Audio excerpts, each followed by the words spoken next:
Hello, my name is Rowan Sutton, and I am a CalGals Media intern and podcast producer. Welcome to Unlimited Possibilities, uplifting women's voices and visions for a better world. This year, we focus on women and girls in STEAM, science, technology, engineering, arts, and math. Our goal is to inspire others to find courage, curiosity, and community as they push the limits of their own interests and societal expectations forward.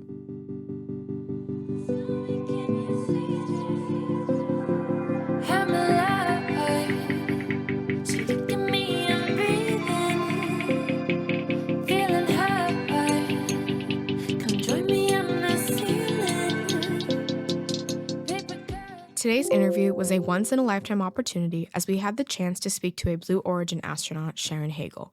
Sharon Hagel is the CEO and founder of the nonprofit Space Kids Global, as well as an advocate for early STEAM immersion. We had a blast speaking with Sharon, and we are so grateful to receive her advice and wisdom. Get ready to hear about her experience aboard the Blue Origin spacecraft and the mission of Space Kids Global. Additionally, Sharon will be heading back to space and is looking for 2 kids to travel to Texas and watch the launch. Listen to the podcast and click our link below in the description to learn more. Welcome back to another episode of the Unlimited Possibilities podcast. My name is Rowan, and today I'm here with Monica, and I'm Clea. And today we are here with Sharon Hagel, astronaut, space ambassador, and founder of the nonprofit Space Kids Global. Hi, Sharon. So happy to see you here. Hi, guys. Thank you so much for having me today. All right. So first thing I just have to ask, what's it like being in space? Space is such a cool thing. I'm just wondering what you can tell us about that experience of going to space. Oh my gosh, there just isn't any English words to really describe what it's like up there. I usually say it was the most emotional and spiritual journey I've ever taken. To get up there and to look back on Earth and see how small our planet is and how thin that atmosphere is. It takes your breath away. The feeling is so overwhelming that you have a responsibility to come back to Earth and make it better. I think the thing that really surprised me was how black space is. It's not a Hollywood production where you've got shooting stars and light reflection. It's pitch black, blacker than any black we have here on Earth. And that was really surprising. Yeah, wow. I really love that perspective of the Earth is so small. I've always wondered what it's like to experience that. That's beautiful. All right. So to go to space, you obviously went through a bunch of training, right? And I'm also wondering, because there is a lack of female astronauts, is that because of any legitimate reason? Maybe the training just isn't meant for the female body, or simply just a lack of representation? I was wondering, is there any legitimate reasons for that? I think it's the latter, just because there's lack of female participation. If you go back in the history of NASA, there was a woman, Miss Kelly. She wrote a letter to the director of NASA asking to be part of the astronaut program. And at that time, she was told that there was not any plans for women to participate in the program, nor were they contemplating any such thing. And they thanked her very nicely and pretty much wrote her off. Several months ago, we posted on social media about where is Miss Kelly, and NBC Today's Show picked up on it, and they helped try to find her, and we were unsuccessful. But I always wanted to know what she would be doing today since she was not accepted so many years ago. If you look at the number of people that have gone to space since the beginning, which was 1961, there's been to date probably about 640 humans out of 8 billion people. And when I was launched on March 31st, 2022, I became the 599th person to cross over the Kármán line. We reached 66.29 miles above the Earth. But the point of all these numbers is I was the 73rd woman to cross over. And that's the difference. And there are so many more stories like that, sadly. When I was looking up, researching astronauts and sexism, I saw the story of Anne McClain. She was supposed to have the first woman's spacewalk, but it got canceled because her spacesuit wasn't fit for a woman. They didn't even check if the spacesuit could fit her properly, and so one of her male counterparts had to go instead. And then I also remember seeing a while ago this crazy story where supposedly NASA was going to send Sally Ride up with 100 tampons for a week-long trip.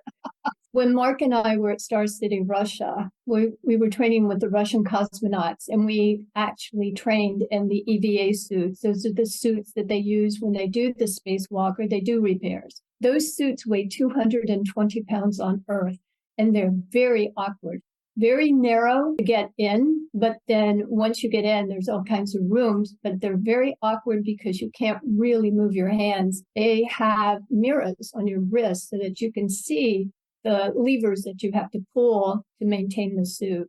It seems that the biological differences between genders are always brought up when excusing sexism, but then ignored when it could actually help include us. So, what changes do you think we can make regarding that to see the space industry and other parts of STEM better become more diverse? Well, first of all, I'd change the labeling from female astronaut to humans. We're all in this together. And one of the things that we learn on our crew is our lives depend on each other and you have to bond. And we do that during our training because if something happens, and just for example, if the capsule goes off track and we land somewhere else rather than where they were set up, then you have to get out of that capsule by yourself without those cute little steps that you get to come down. And you don't realize that the hatch is like 6 feet high. So, if you're not jumping, your crewmates have to help you in order for someone like me. I'm 5'7", pretty athletic, but it was a long jump. So they were helping me. So we have to bond. It's still a risk. It's not like buying a ticket to Disney and you get off and there's no damage or anything. We're paving the way. And I feel so fortunate to be able to be in the space exploration program so early on. That's a really good point. I definitely agree. We just need to bond. We need more allyship. Male allies are so important in STEM. And now I'm wondering, do you have anyone like that? A male who has helped you and supported you in achieving your dreams? Oh, yes. It takes a village to have all these opportunities and make them come to fruition. I started out in the real estate business in 1980 and became a site selector for retail. My first client was Publix Supermarket, which is here in the Southeast. And the head of real estate was raised by a single parent. And I was a single parent. I had a daughter. And he was so helpful in helping me in that transition, teaching me how you become a site selector. Later on, I met Dr. Michio Kaku, the physicist, and he was talking about if you don't have kids hooked in math and science by 6 and 7, you're going to lose them. And I really wasn't thinking about starting a new company. But then my friend Richard Branson, Mark and I signed up with him with Virgin Galactic back in 2007. His quote is, if your dreams don't scare you, they're too small. So I kind of felt like that was my push to start Space Kids, which is a nonprofit. But my biggest help and mentor has been my husband. And being able to go to space by yourself is fantastic. But to be able to go to space with your friend or your partner, oh my gosh, it makes all the difference. During that, I noticed you mentioned having to get kids into STEM really early to keep them interested. And also you mentioned Space Kids. So I'm wondering if you would like to talk about that and helping more kids get into STEM. Oh, I love talking about Space Kids.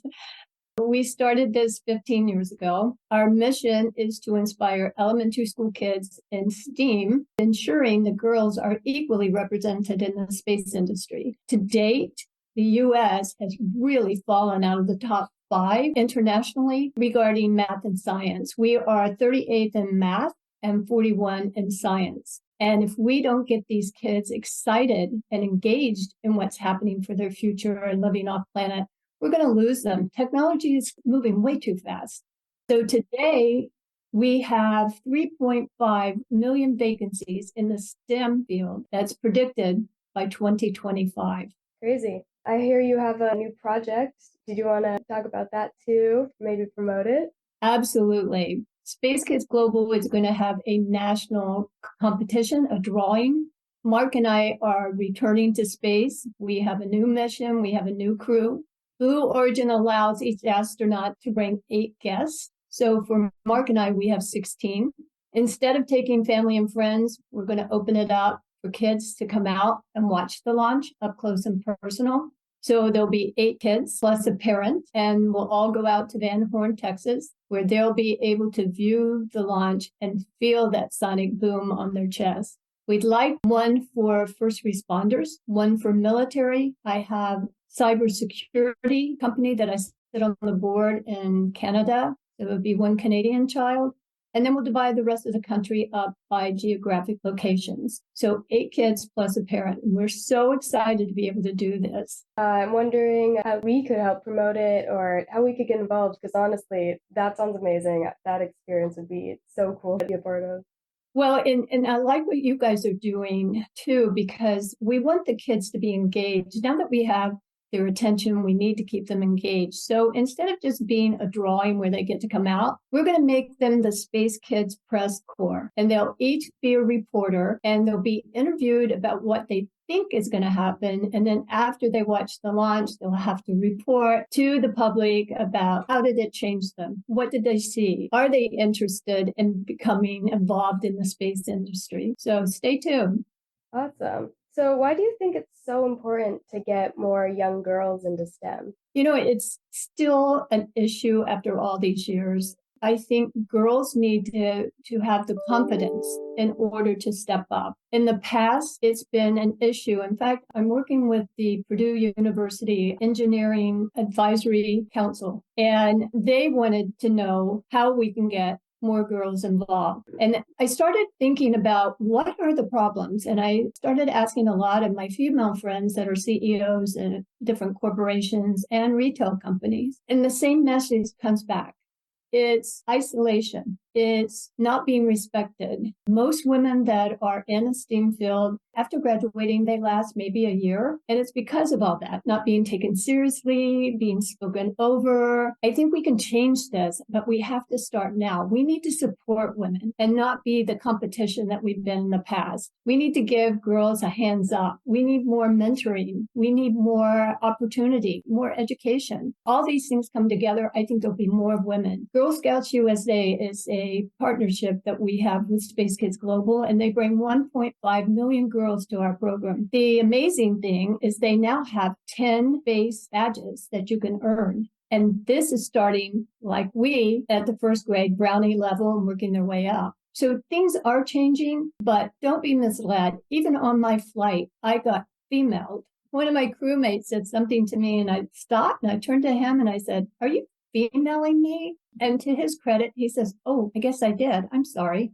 So it's just changing the dialogue. And I think obviously that can be done. We're doing it on the International Space Station. Why can't we do it down here? Yeah, I agree. We need to change how we talk about it. We need to make STEAM not feel like it's a man's thing, right? I remember as a little kid always feeling like if I really wanted to get into STEM, if I wanted to be successful in any kind of those fields, I had to act like a boy. And I feel like so many women probably feel like they have to sacrifice their womanhood to be successful. And I really hope that we can change that. And I love Girl Scouts. I used to be one. So I also love what they're doing and how everyone just loves lifting girls nowadays. It's beautiful. Interestingly enough, a lot of the women astronauts were Girl Scouts. The majority of them are. And then, to answer your question, I can be both. I know when I was growing up, being in an all men's profession, I always thought I had to be tough and hard, and I couldn't I had this guard up all the time. What I've learned today is that you can be both. You can have compassion and all, but as long as there's respect for each other, I think we can do it.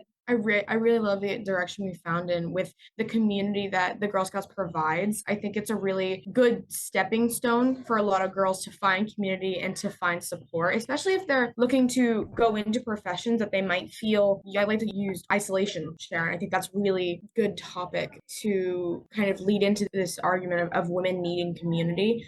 And I think the kind of overarching theme of women having to sacrifice your innate femininity and your compassion and put up this very hard exterior wall is something that's been overly promoted by just the experience we have in this field and also media. And I think just what we've seen of you have to change yourself in order to achieve what you want, which when I really do think about it, I think it's the exact opposite. I think it really is the compassion and the extra level of empathy and the sensitivity that women have that really do make us as strong as we are. And I think it takes both confidence but also a secure sense of self to realize the value in all of those things on top of your intellectual prowess and maybe your professional skills. And I really do hope that for the next generation of girls that there are programs like Space Kids and there are programs like Girl Scouts that will be able to habilitate good people as well as very intelligent scientists. The Girl Scouts, we actually formed a partnership called Making Space for Girls. And what that did was give girls across the country the opportunity, which I think is a major issue that we have to accomplish, is getting the message out there. But once we did that blast across the country, we had over 700 girls apply for the science project. We eventually sent 21 science projects up to the International Space Station, and these kids were just amazed because now NASA calls them scientists. Can you imagine being a scientist at 10 and 11 years old? I think it really is about getting the message out to kids early on. And I love that your program has given that. It's because not only is it I have done something at a young age that has changed me and the world around me, but it's a huge confidence boost. And I think it's also a really good stepping stone into the industry of this very unapproachable thing seeming just that much closer. And I think that really is what I see Space Kids doing, which is one of the reasons I was so excited to have you on. It's the perfect culmination of the STEM topics that we are thinking about and the civic injustices that we want to bring to light. And I think that the message really is about getting girls at a young age and all people at a young age introduced to the right things and knowing that there is a unfathomable birth of what you can do. But if you don't know about it, you're never going to reach it. I think in the future, whatever I do in my professional career, I want to tie it back to getting that messaging out to young girls. Well, and two things. One of the things that we've learned from the elementary school kids is that they think the only job in the space industry is an astronaut. The message we need to get out to them is whatever we have here on Earth, we're going to need up there. Chefs, doctors, mechanics, farmers. Space is for everyone, and there's room for everyone.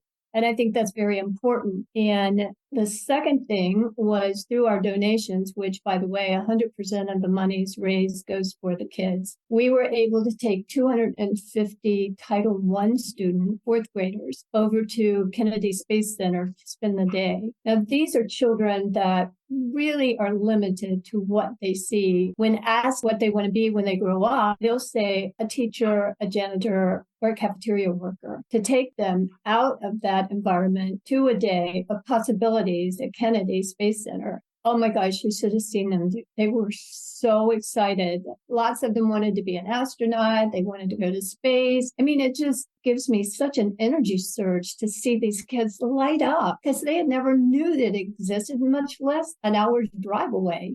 That is the exact reason why I'm so glad to do this. I remember growing up and my only people that I would look up to would be my mom, who works in a bakery, or I played soccer when I was a kid, so it would be professional soccer players. But it's just so amazing to see that women can do engineering too, because I remember watching like BattleBots or Forged in Fire as a kid and just seeing an abundance of men and how it challenges women, looking at them being like, oh, well, maybe not. Maybe that's not the right thing for me. But through this podcast and through your work, we can show how people can have more of a say and women can be in more things and they shouldn't be scared of what they're doing. And I really think it goes back to having people influence your life, and it can be both in a positive and negative way. And I've had both growing up. I've been told countless times that I can't do something. And one of my many things that I would like to pass on to other kids is that when somebody tells you you can't do something, just work harder at it until you can prove them wrong. And I think that that helps so many people in what they want to do when they grow up. From,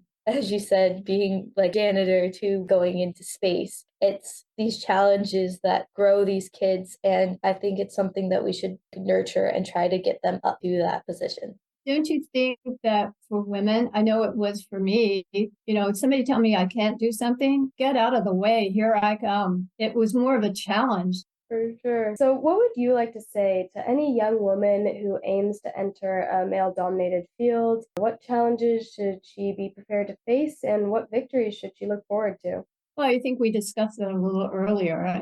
You have to be prepared for isolation. It still is the good old boy network. Doesn't mean that you can't break through. It's just going to take a while. You're going to have a backbone because anytime you try to apply and reach your goals, it's not an overnight success. It took us 16 years to go to space. We've had training with zero gravity. We've trained with NASA and NASTAR, that's the centrifuge. And we've done a lot of high altitude fighter jet, the MiG-29s, the Russian fighter jets. So you have to be prepared. And I think every girl needs to understand that you have the confidence. You can do this. You've got a seat at the table, so use your voice.